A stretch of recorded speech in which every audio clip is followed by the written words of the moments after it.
Welcome to Forum, a counseling podcast. We are back this week with my friend, my brother, Rick Dooley. Master's degree in counseling psychology, 30 years experience, over 20 years working for the Federal Bureau of Prisons, specializing in mental health and substance use. He has practiced in-home family therapy as well as community mental health.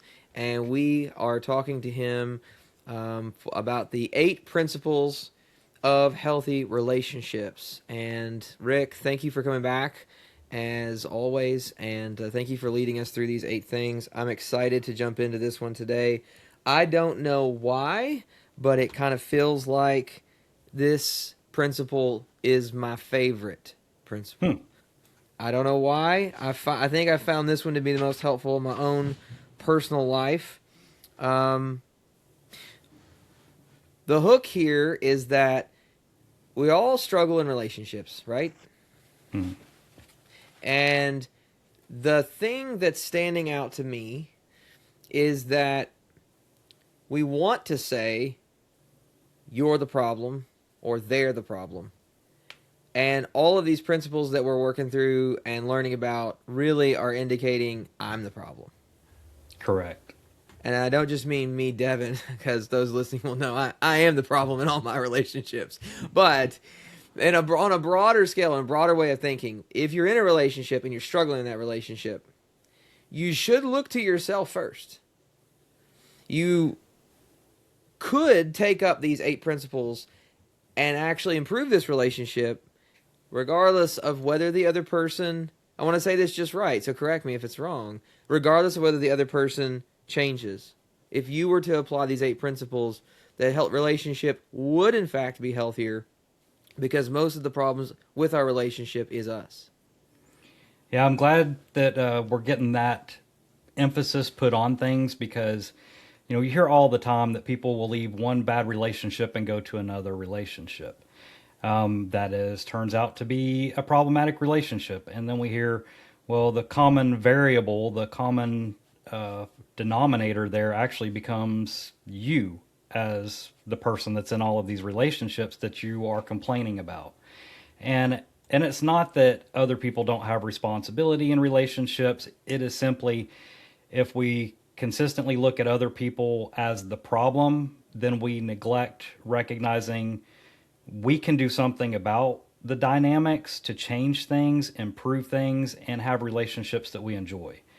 And that comes with so many factors. And that's why seeing somebody as yourself in a counseling ministry helps reveal those things about ourselves that sometimes we don't want to take a look at. But we're also not satisfied staying in the same type of relationship and repeating this pattern over and over again. So I can hear people listening to this protesting, and I can hear them saying, but you don't understand my situation. Right. You don't understand these people, those people, the other people in my relationship, they hurt me, or they're not doing their part, or they're not good enough. And immediately I think in a kind of pastoral mindset, well, that's not a healthy mentality right off, just because this is very much a log and splinter situation. Our own Lord tells us that we are not to be actively looking to help pull splinters out of eyes until we get the log out of our own, indicating that we are to first look to ourselves for improvement before we begin to bark criticism or demands from the other person in the relationship.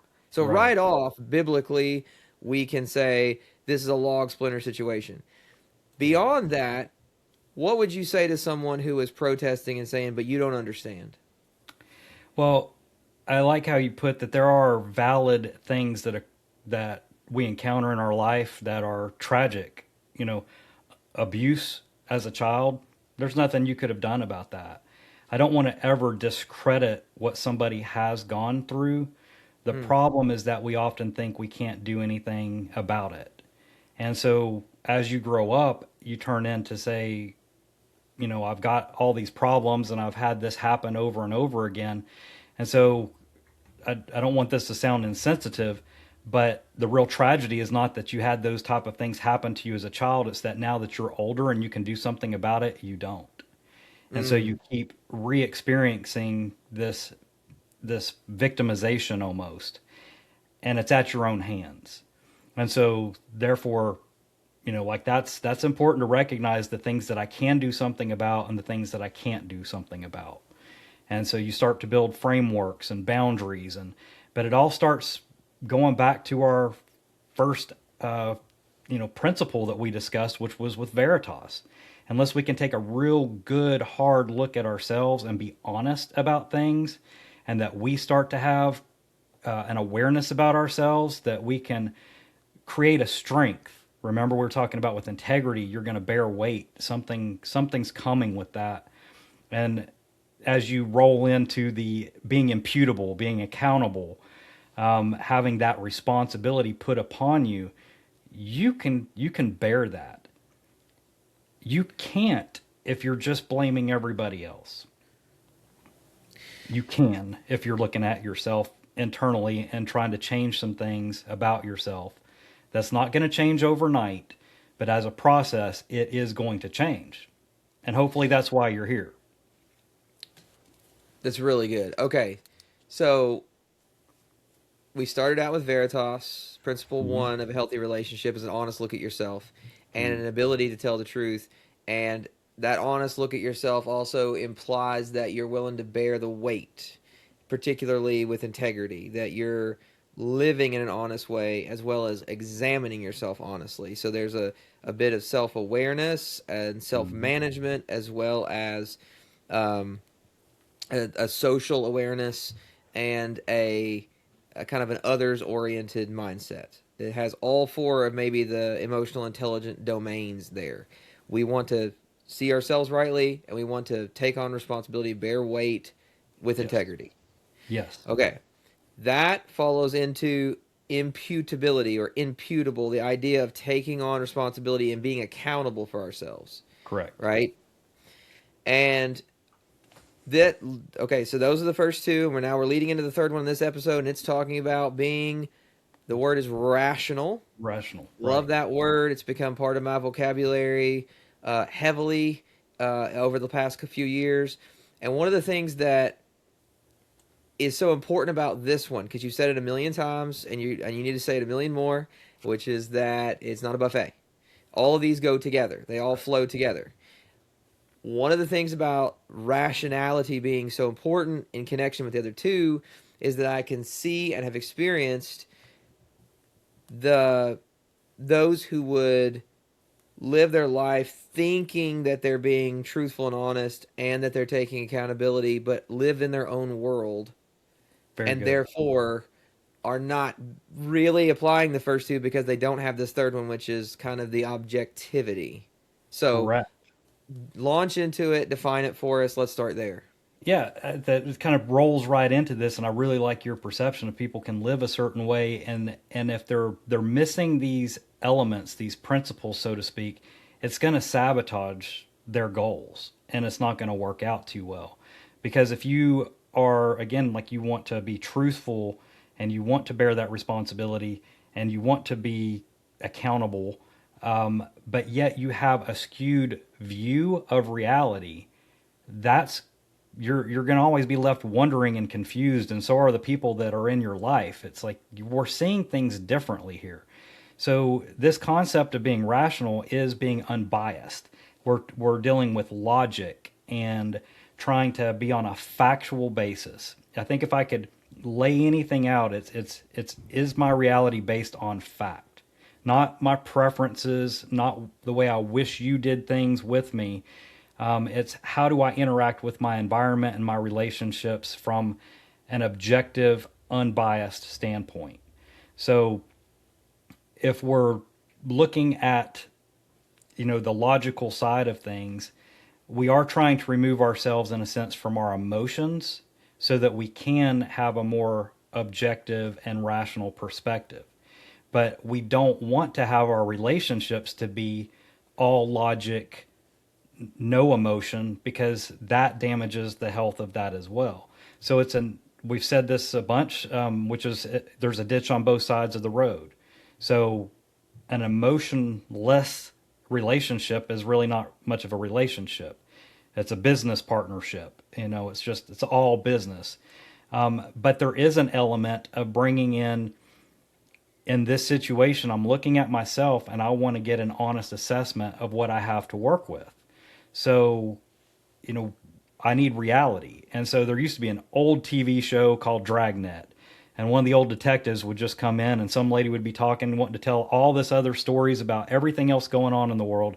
And he's just like, ma'am, just the facts, ma'am, just the facts. And so we are trying to look at things more rational, factual, so that we can get an assessment of what we're working with. Because you're going to find that you are better in some areas and you are not as far along in other areas. Mm. So sometimes I look at this in a sense of like I don't know what everybody's situation is, and this can be applied to so many different relationships and situations. But I do think of my world as one in which we're dealing with people that are often in recovery, and some bad things have happened for them to get to this point to be open to doing something different. So they've been in this repeated pattern of self sabotage, bad relationships, behaviors that are damaging to them. They're emotionally volatile or controlled often by their emotions.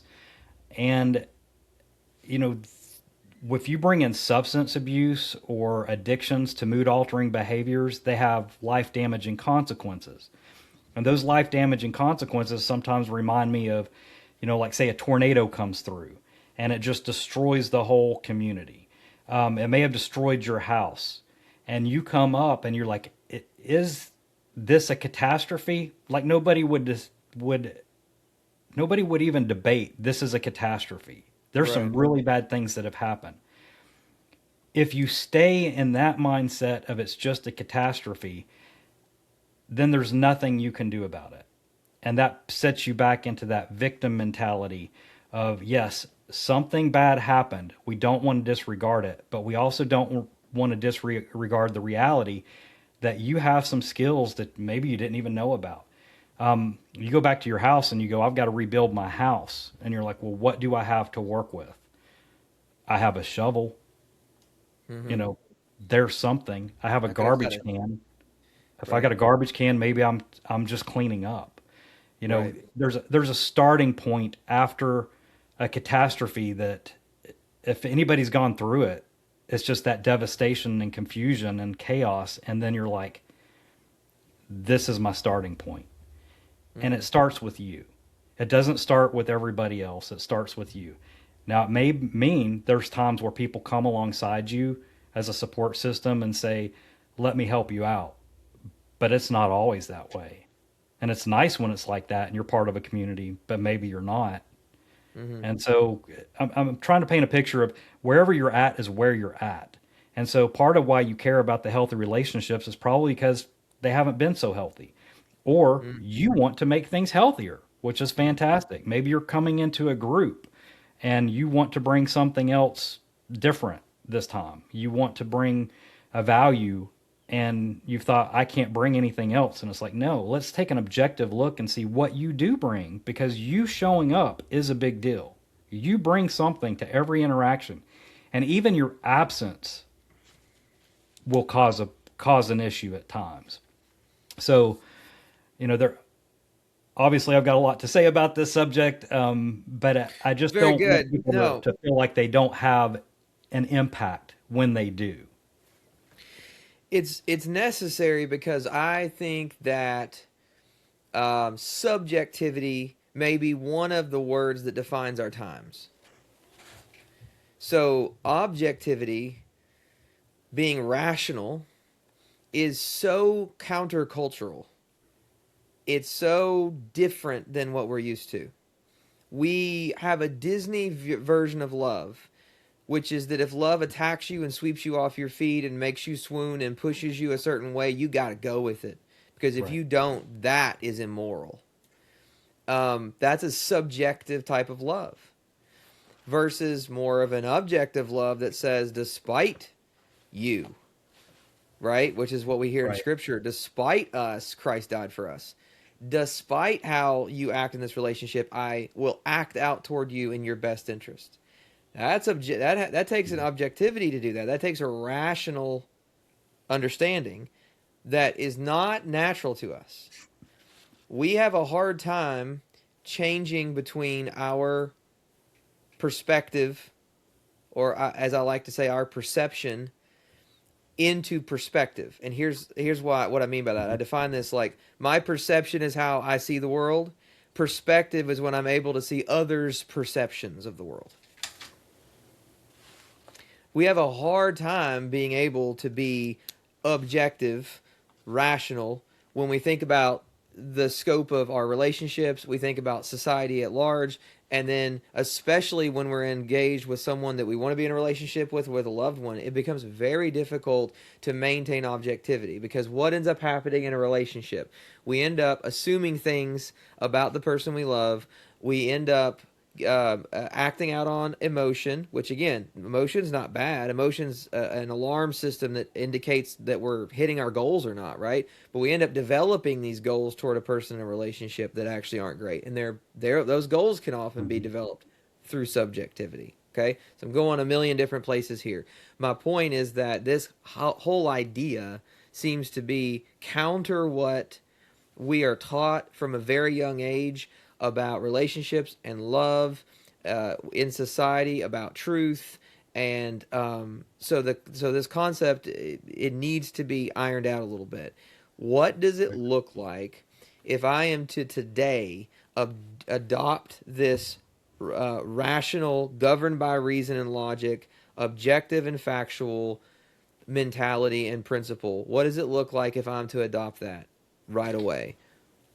More than likely, it looks a little bit more like your relationships are a little less volatile sometimes, that you're a little more in control of your emotions. We tend to not overreact, but have a better perspective on things. We generally develop a more hopeful outlook versus a negative outlook. So, some of the indicators that you struggle with this sense of being rational, having an objective perspective on things, is that you are overly negative, that you're often overreactive to your emotions.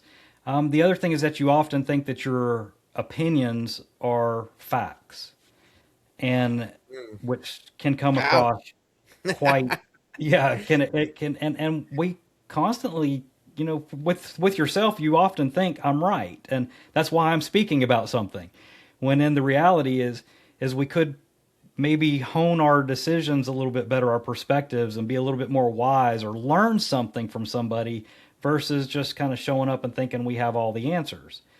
And then when people reject us and they don't want to hear those type of things, we're just left perplexed, and they're leaving that. They're like, I'm not going to argue with this person Mm.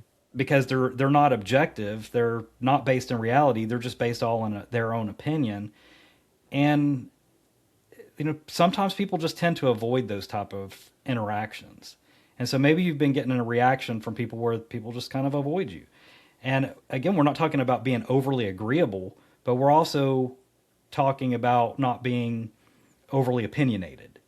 So those are kind of that perspective, is like I can improve my relationships. And so you asked what would be the benefit of that, and it's being more right perspective helps you deal with reality, which helps you have a clear point to work from. So, maybe you don't think that, and again, I want to be very careful of this because I want to find the road that goes where we're trying to get to. So we're obviously not trying to run off in a ditch and sabotage our relationships. We're trying to improve our relationships. And so if you can kind of just check some of these things as we're talking about them, because yes, we took a big shotgun approach to this, but generally speaking, people are much more negative. They're less optimistic. They're less hopeful, and therefore they don't invest themselves in the relationship because what's it matter? I'm used to saying it doesn't matter what I do, nothing's going to change, and part of the premise of all of this is no, if I do something, it's going to impact my relationship. One way or another, you're going to impact those relationships, positive or negative. So, we like to say we want to do it positively, but sometimes we have that tendency to do things negative. And that negativity in that relationship normally stems from a perception that we're hanging on to that's really bias. Correct. Correct. That So, that bias go ahead. sense is a key, and that will also flow into one of the other principles. As we said, there's some overlap here, but the reality focus based off of logic and getting an accurate perception and being objective, that's the key principle here, and trying to remove our biases because we recognize we all come in with them. Yeah. You can't help if you were abused as a child and you're overly sensitive to negative emotions, but can you help it if you learn how to be more emotionally aware, develop the skills to counter the negative thoughts that automatically create a negative response to maybe somebody that's well-meaning, but they didn't come across in the manner that was helpful to you, and so we tend to maybe overreact in those times versus having a little more grace and a little more patience, Hmm. and that comes with time and development. I can't help but think about Second Peter. Particularly, it's only 3 chapters long, and in those 3 chapters, he mentions 8 times in that letter how we should apply and have knowledge over passions. And a biblical terminology for being led by your emotions is passions, right? Being led by these desires that control you rather than being led by what we're talking about right here.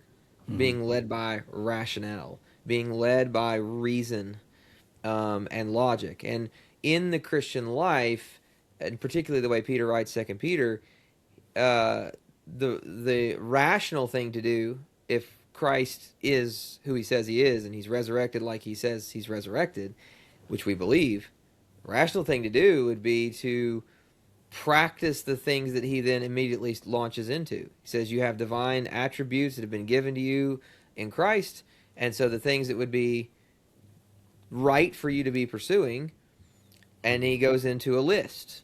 And I encourage those who are listening to go into that list. I'm not going to jump into sermon here. But I think about that in reference to this conversation because we're told that reason we have a belief that we want to enjoy God, and that's right. That's the great hope that He's most satisfied in us when we're most satisfied in Him. I love that. I think that's correct. I think there's great joy in knowing Christ. What I don't think that we perceive correctly is that as much as knowing God affects our emotions, that our emotions are the best indicators of our pursuit of God or our relationship with Him. Because they're not always that. And this is why I think Second Peter makes it obvious that we should be practicing these things. We should be about these things, and that part of that living out virtuously and practicing self-control and godliness and the things listed in that first chapter are part of what we can be practicing despite our circumstances, despite our biases. And that there really is a commitment from the believer to prioritize knowledge over the passions that we would find that would normally control us. Because what do passions do? They make us unreasonable. They're often Hmm. illogical. They're Hmm. often irrational, and they drive us into things that aren't good for us, both Correct. spiritually speaking and physically. So the concept that you're talking about here is distinctly biblical, and I can point out way more places than that, but it's distinctly biblical in that even in relationship to God, we're so led by subjectivity often that we are not we're not studious or virtuous or self-disciplined in the way that we pursue Him. If that's the case, how much more do we carry that over into our relationships? because that should be the primary relationship we have, the one with God. So the next human ones that we have, if that's our typical way of doing things, the Right. human relationships are going to suffer in the same way. Wouldn't you say? Well, that's a precise direction that I want to go, because at the end of the day, at the end of our lives, it doesn't really matter who we say we are. It matters who we believe God is. Like, who is He? Who is Christ? It's not our shortcomings. It's who are we in Christ with these shortcomings. And so it's, what are we doing about them? Like, you can show up however you need to show up, and God will meet you there. But He loves us enough not to keep us there. And it's not that He's going to change, it's that we need to change in alignment with Him. And that's where we start looking at the rational side of things. People that are non-biblical or not based in that will really struggle with this, because it's all about who you are, and you're so important, and like, there's a nihilistic view on things, is it doesn't matter, I'm just an ant in the world. And I can remember a sign that I saw of somebody had written graffiti in Kansas, and it said, nothing matters. And I was like, that's the nihilistic view, but you took the time to graffiti nothing matters. Meaning, Yeah, yeah. you believe You wasted you. money and paint and time, and So I'm saying, I think at some level we realize that just the polar opposite is actually more of the truth, is that everything matters. I mentioned before in that other one, like the baby mobile that hangs over the crib, and it captures a baby's attention. But it's like, if you touch one part of that, it shakes everything. And yeah, so, what part of our life doesn't God the Creator touch? What doesn't He affect? And so, through us, we're trying to align with God. And that's going to hopefully align us with our relationships with other people. And that's why we started to say about before, was it's important to tell people things honestly, about being truthful. It's hard and it's difficult, but you will build a trust, and they will form a meaningful, trustworthy, reliable relationship with integrity, because you're willing to recognize we're dealing with reality, not just our opinions, not just, I don't think it matters. There's a part of this that you say, what does the Bible tell me to do? How am I supposed to behave in these relationships? And can it I is bring way that? easier to be in a relationship with someone that you feel is objective. Well, if If we're you believe both, that they're going to base what they're, sorry to interrupt you, let me get no, this you're, thought out, and then yeah, you go. If you believe that the person that you're in a relationship with has the ability to be rational and objective, you will trust them more, and you will find it a lot safer to be in that relationship. and and that's even saying they don't necessarily have to agree with me. We're Right? trying to both find the reality. They may have a different perception, and I may have a different perception, but you're exactly right. I would trust that that person is in pursuit of finding a factual basis. As Mm-hmm. if we had a conflict and we both went back to a camera that was recording the conflict, and we both watch it and we go, oh, okay, I see what happened there. And we can agree on that because it's an objective recording device that's recording things. And so that's why we bring them into court.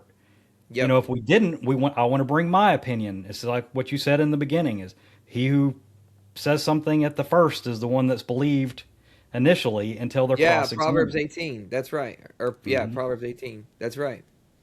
Um, so this is what happens in a relationship where you're in an argument and you can tell that the other person is not taking an honest look at themselves, Hmm. and they're not willing to see something accurately, and that's a lack of objectivity. And so that scares you into shrinking back. And people may have experienced this that are listening. I've experienced this. And so Yeah. the antidote to that is what we're talking about here.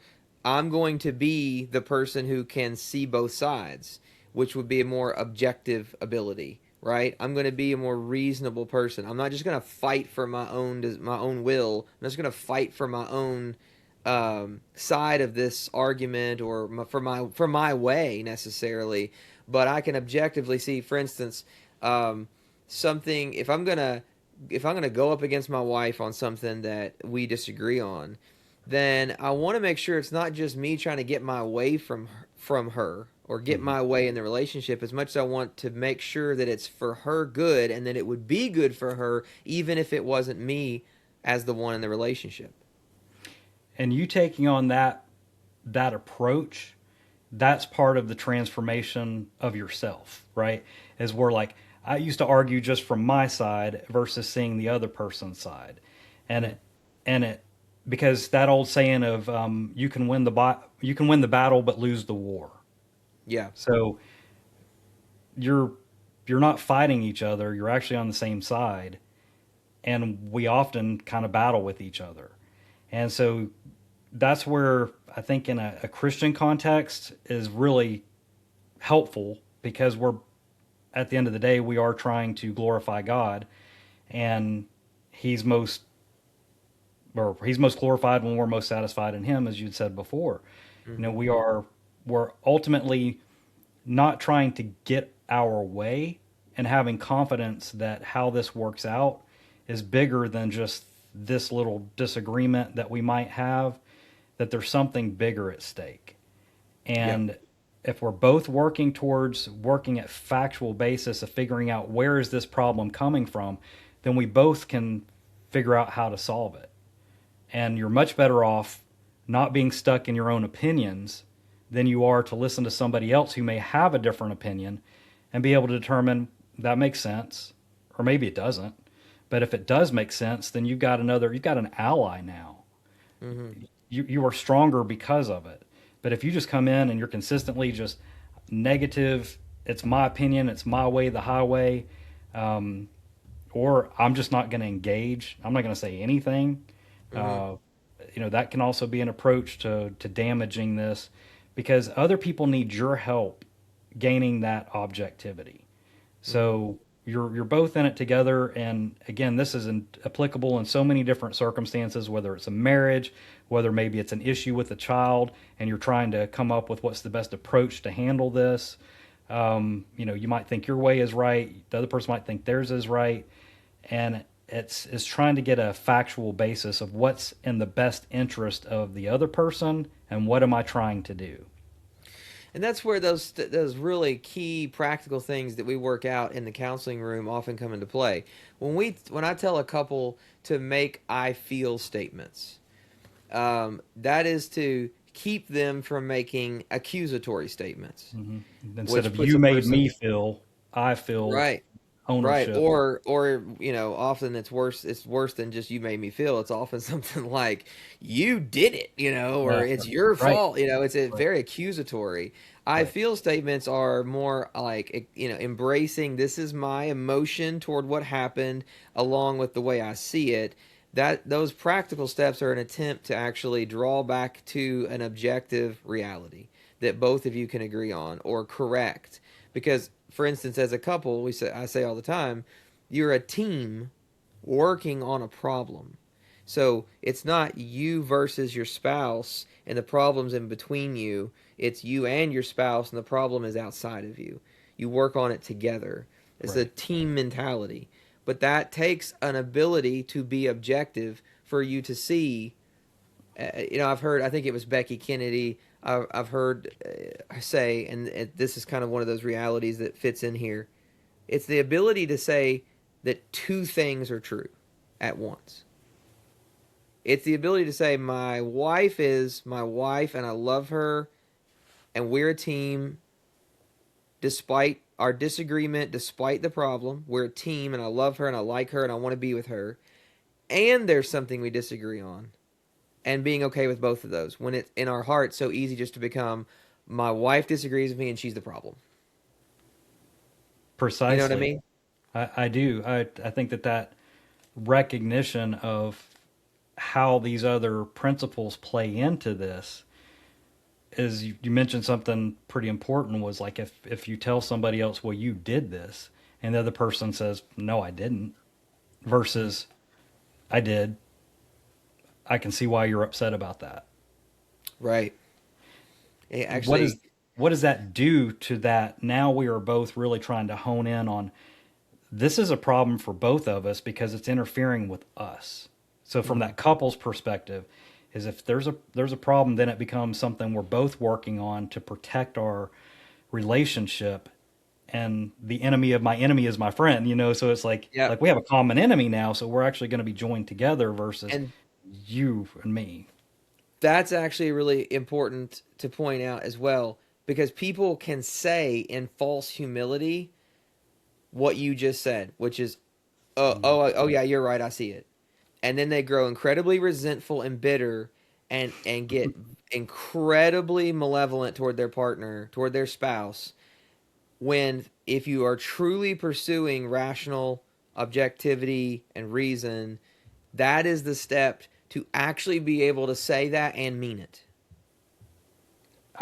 I'm smiling because the next one we will be talking about is going to be temperate, and that's one of Mm, the principles is to be temperate, and the meaning of that is actually that kind of the humbling side of things is being humble, being recognizing that you're not the center of the universe and that you make mistakes and other people make mistakes, and we can really like that having that in the other person, no matter whether this is a working relationship, a marriage, a church relationship, a friendship, just having somebody to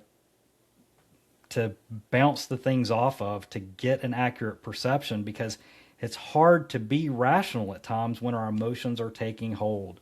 But when mm, we know that that other person is actually maybe they're going to cool down a little bit, they're going to come to their senses, you know that you're working on the same thing, you can be okay with them being a little bit upset right now.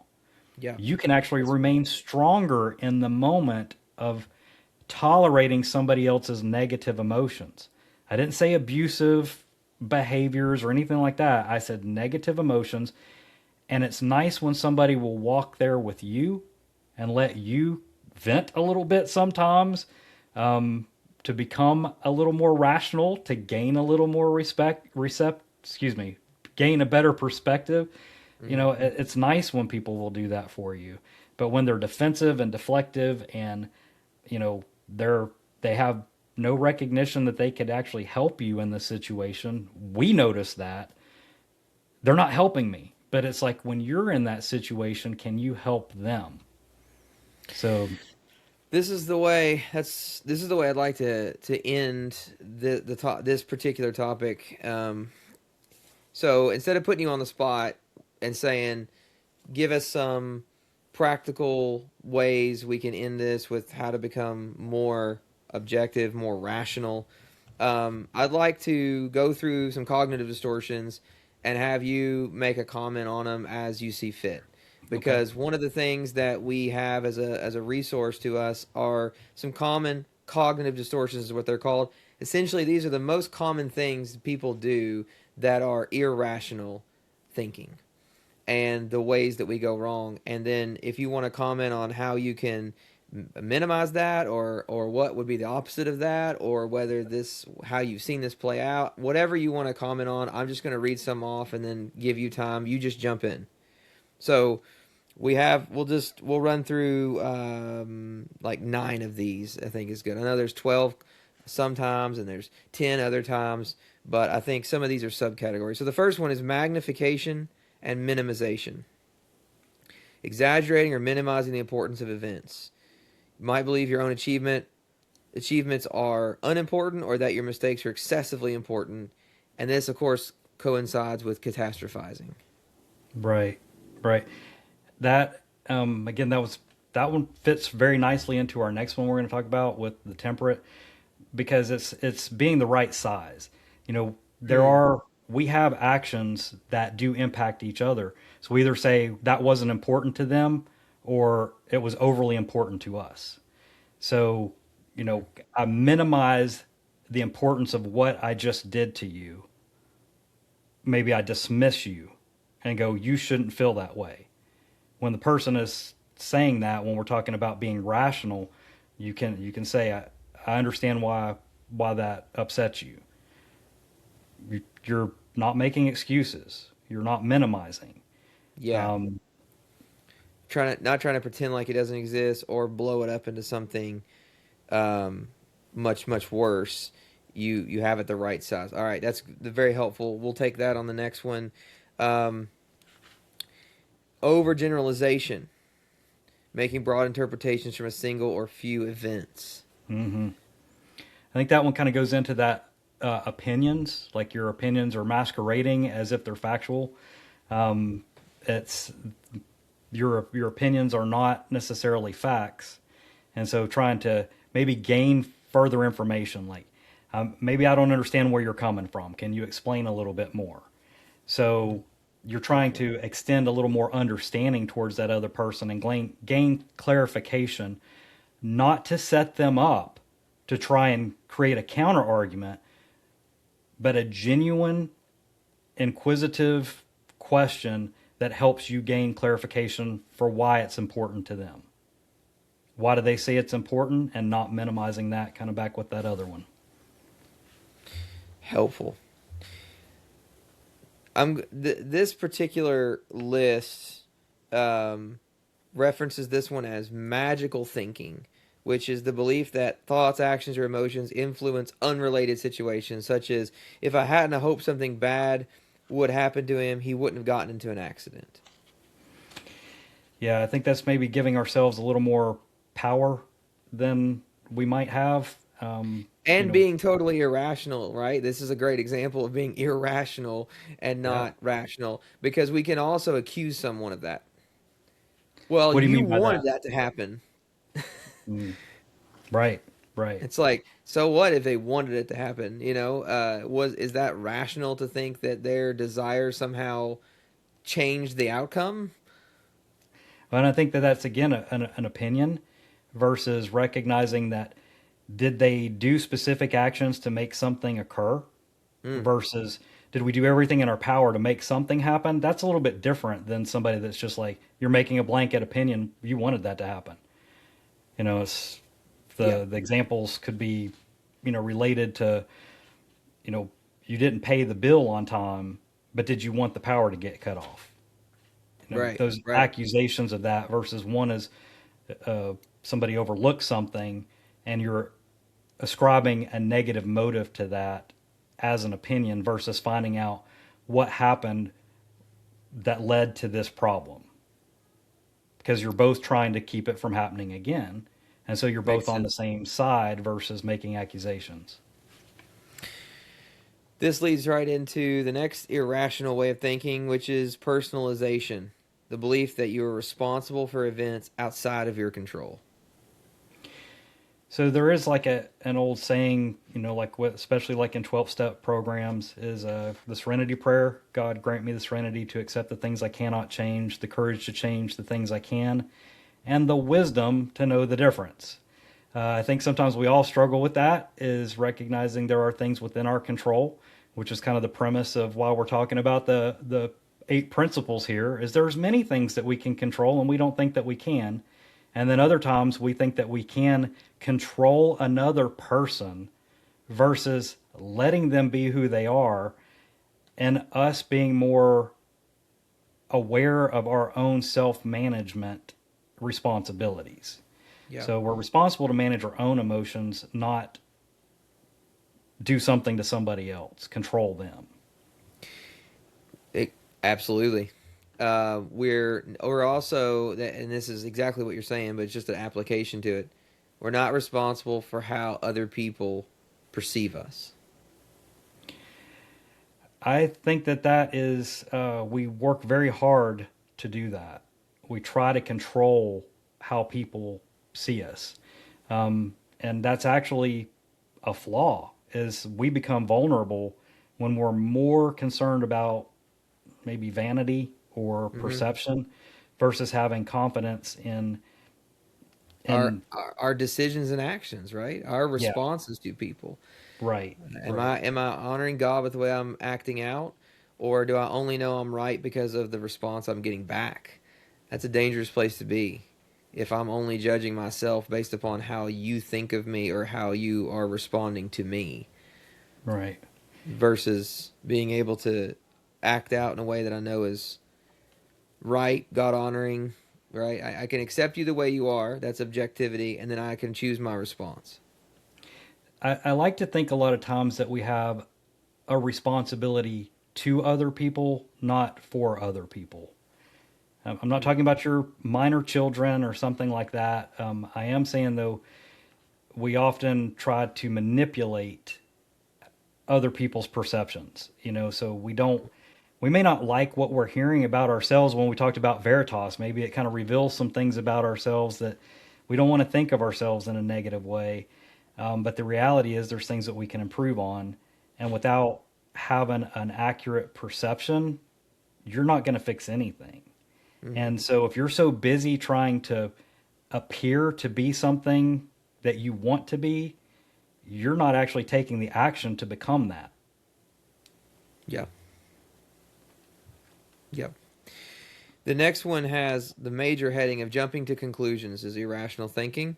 And within this kind of subcategories of jumping to conclusions, which is interpreting the meaning of a situation with little to no evidence, the subcategories for that are kind of like mind reading and fortune telling. Hmm. These seem to So, fit real well with irrational thinking versus trying to be objective. right. And again, I think that goes back into what are you working on? Like actively working on to make something happen versus wishful thinking. Hmm. So taking the time to, like, if I am actually taking the time to pay attention to maybe my wife's love language or something like that, and I'm actually working to improve that, I can expect that there may be a different response versus just making demands on other people or expecting them to be another way. Just kind of taking the time to work versus wish. Right. And this goes right into the next irrational thinking mistake, which is emotional reasoning. We've kind of talked about that with the whole driven by passions instead of being sober minded, driven by passions instead of basing what we're doing on knowledge. Emotional reasoning, the assumption that emotions reflect the way things really are. We've talked a tremendous amount about that. So, unless you have something you want to add to that, we'll move on to the next one, which is disqualifying the positive and all or nothing thinking, using these. I remember early on talking to you and being called out by these absolute statements that I had learned to speak with, which is, always, never, every, which, does not provide the detail necessary to be objective. It allows you to generalize in an unhelpful way so that you don't have to think. That's one way of saying it. So you don't have to think. You can Mm. generalize, and you don't have to spell out the details, and you don't have to, in I want to say ingratiate yourself in the mess of whatever you're dealing with. You can often generalize your way out of it, or make a sweeping statement because of, again, an emotional response rather than a rational one. And when you're talking about using that absolute type of thinking, those always, never, forever, worst, best, if you're saying that to another person, what do you expect their reaction to be? Because we say it to ourselves. Hmm. I'm the worst. I'm the best. Yeah, This is. even I'm best always day like this. ever, Yeah, worst day ever. Yeah, yeah. yeah. Or I'm always this way. And if I'm always this way, there's no possibility of change. Hmm. So along the lines of when we're talking about the rational approach here, the rational principle, is we want to avoid those absolute type of terms because it doesn't establish hope. It creates negativity. You're never Hmm. going to change Hmm. versus maybe if I change my response, I might elicit a different response in the other person. Yeah. So I'm not putting all the responsibility on them. I'm actually taking responsibility. I'm taking that imputable. I'm going to be accountable. And it also goes back to what I was saying before about the nihilistic viewpoint is that nothing matters.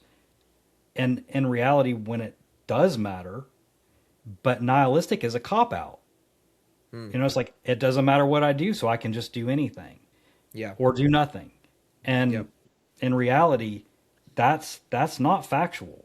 What you do or don't do is going to bring about some impact on somebody else. And I really want to stress that recognizing you have impact is sometimes scary, and sometimes it's difficult to step up to the plate and recognize that you have impact.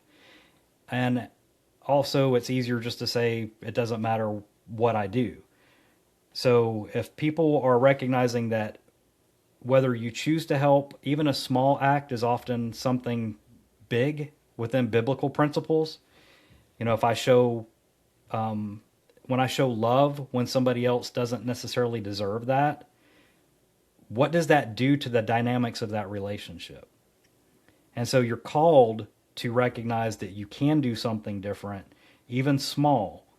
And those things are measured, I think, bigger in the kingdom of God because He sees your true intention.